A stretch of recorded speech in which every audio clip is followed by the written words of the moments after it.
Banjir dan Jakarta, dua kata yang udah sering kita dengar dalam satu kalimat. Tapi ada satu misteri lagi yang sekarang menghantui warga ibu kota. Isu tentang Jakarta yang katanya akan tenggelam.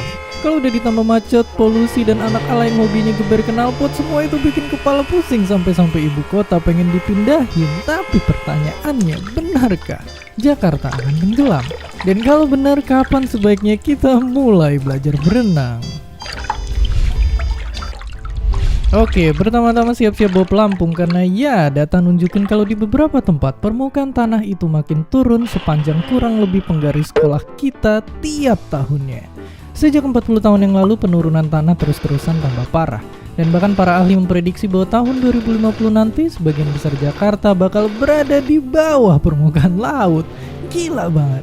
Tapi apa yang nyebabin ini terjadi dan gimana biar nasib Jakarta bisa terselamatkan? Dari banyak penyebab super ribet, ada satu ternyata yang sangat dekat dengan kita, yaitu air dalam tanah.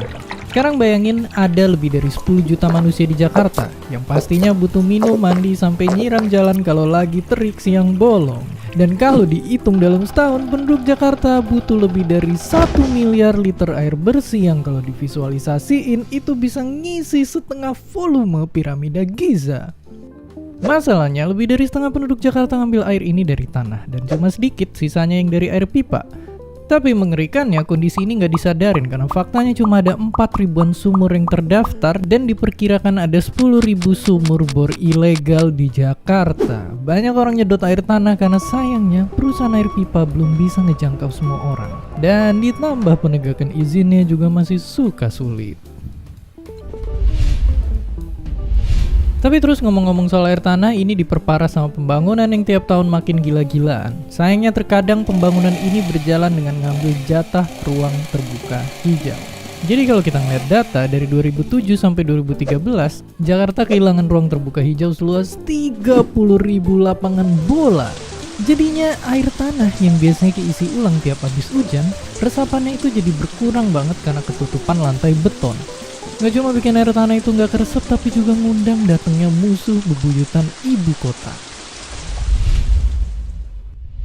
Jadi ya, kalau air tanah udah turun, sungai makin dangkal, lahan hijau berkurang, dan kalian yang masih suka lempar sampah ke selokan, rombongan air bakal datang dengan senang hati dan menggenang. Ini pastinya udah jadi ancaman yang udah ada dari dulu banget, dari zaman raja-raja, VOC datang, dan tentunya sampai sekarang. Apalagi ketika faktanya, anggaran belanja pemerintah daerah untuk ngurusin banjir justru ternyata makin turun tiap tahun, yang ninggalin tanda tanya besar, mempertanyakan usaha buat nyelesain masalah ini. Kalau udah kejadian, banjir bikin kita merana. Gak peduli seberapa persen mereka yang terdampak, angka di data statistik adalah mereka yang ingin hidup nyaman dan bahagia. Dan nyalain pemerintah emang gak bakal ada habisnya, tapi justru aksi kita yang bikin keadaan akan berubah sekecil apapun itu. Karena kalau enggak, bisa jadi suatu saat nanti tanah makin turun dan banjir makin sering. Kalau air tanah habis, nanti air jadi mahal, dan mungkin di masa depan kita harus nabung tiap mau mandi atau mendayung tiap mau pergi ke sekolah. Dan seperti biasa, terima kasih. Terima kasih udah nonton Kok Bisa? Punya pertanyaan lagi? Tulis aja di kolom komentar di bawah.